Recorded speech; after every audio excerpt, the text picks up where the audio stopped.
get back to a domestic story. Bombardier confirming it will cut 550 jobs at its rail plant in Thunder Bay, Ontario. U.S. trade policy partly to blame. Bill Mauro is the mayor of Thunder Bay, and he joins us now with his reaction. Thanks for joining us, sir.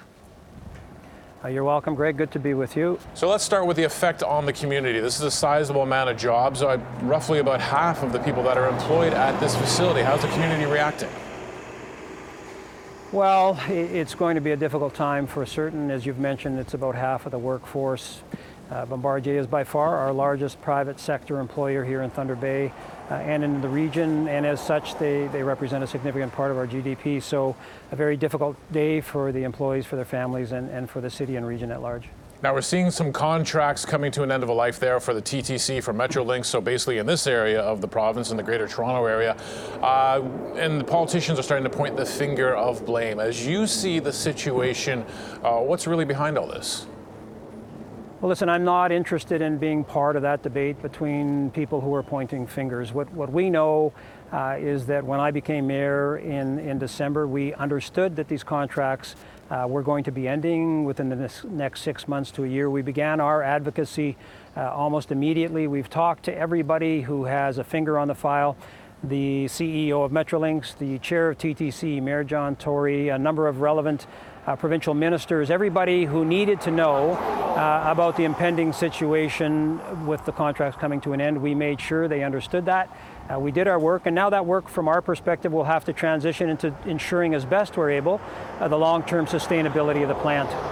Now, in terms of getting some work into that plant as well, the company did cite concerns about Buy American policies. How concerned are you about that? Because, of course, you're a border town. Well, we're concerned about it for a few reasons. One, we have a Canadian content policy now in Ontario.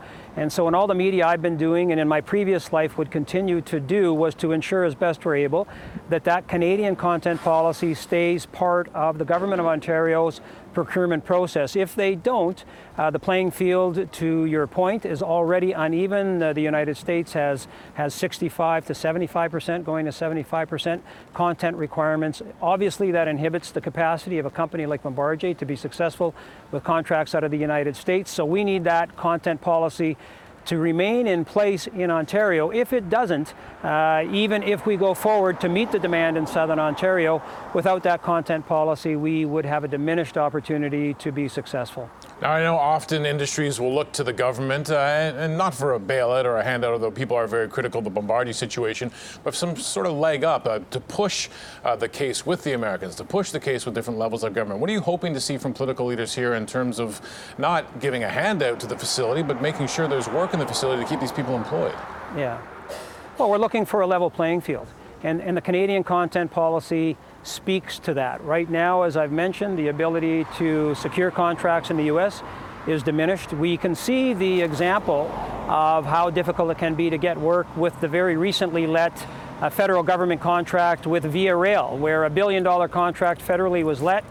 There were no content requirements from the federal government on that particular contract. The successful bidder ended up being Siemens out of Germany, and it's my understanding that those cars will be built in California. So that's what happens when you don't have a level playing field. Now, the federal government may have been constrained by international trade agreements, I don't know. But without a level playing field, even if we look to try and meet the demand that is sure to come from Southern Ontario, without similar content policies, our opportunity to be successful in terms of bidding on those contracts will be significantly diminished, I would say. Now, we know that overall in the province that municipalities are feeling squeezed, perhaps even more so under this government.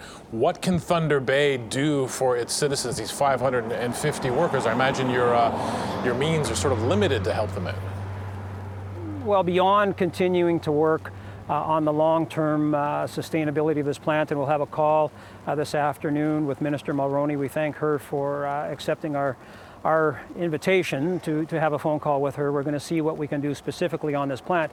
But what communities like Thunder Bay have to do, and communities right across the country, I would say, that are, they're rural, they're smaller in population. We're seeing the larger urban centers grow in size and many smaller population centers right across the country being hollowed out. We need to continue to do what we can to diversify our economy. We've had some success with that here in Thunder Bay over the last 10 years or so. I would say these diversified jobs, these knowledge-based jobs can be more recession-proof or not prone to the same cycles of loss of work that other primary-based industries are. So that's been a focus here in Thunder Bay for quite a while, and we'll try and continue to do as much on that front as we can. Well, thank you for joining us on what is a tough day for your community. Yeah, thank you very much for your time, Greg. I appreciate it. David Mauro is the Mayor of Thunder Bay, Ontario.